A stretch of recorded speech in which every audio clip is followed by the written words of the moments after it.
impressions of, and we know every series is going to have hot goaltending, but on the other side, Brian Elliott and what he brings and what you see when you're going up against him? He obviously is playing extremely solid.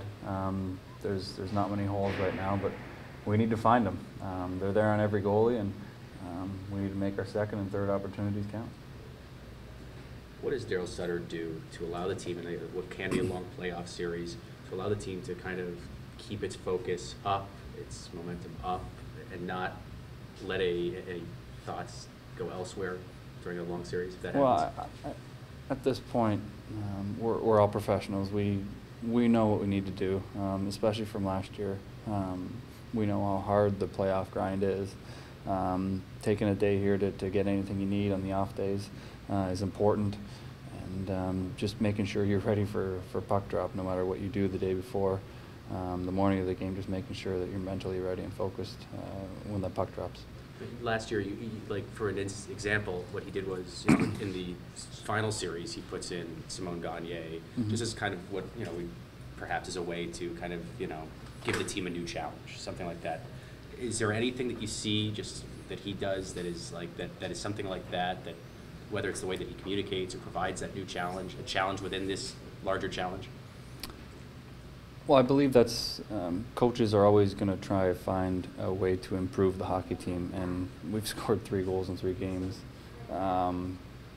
Obviously, not nearly enough to have a lead in a series, and we don't.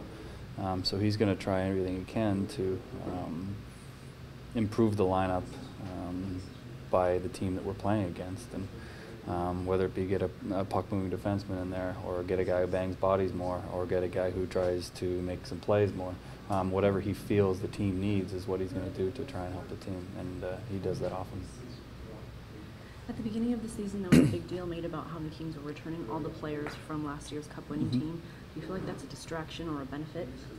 It's certainly a benefit. And once you're in that dressing room and you know how hard it is, and you know that you've been through it with all those guys on the team, knowing what they're capable of, and knowing what you're capable of together, it's extremely beneficial, especially when you're in need of wins and big performances. Justin, you talked about finding the holes in LA. What's it going to take for you guys? What do you guys need to do better in the offensive zone to be able to do that? Penetrate.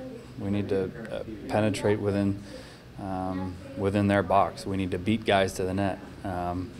We need to throw more pucks to the net. Sometimes I feel when you're playing hockey, sometimes the puck that you shoot that you don't think is going in ends up going in. It's just getting it there, and we need to do a lot more of that. Last night you also talked about, the first thing you said was we need to clean up our zone. Can you elaborate on clean up our what? Clean up your own zone. That's what you were saying last night. Can you be more specific about what we need to do in the D zone? We need to move the puck better out of our zone. We know where their forecheck is coming from.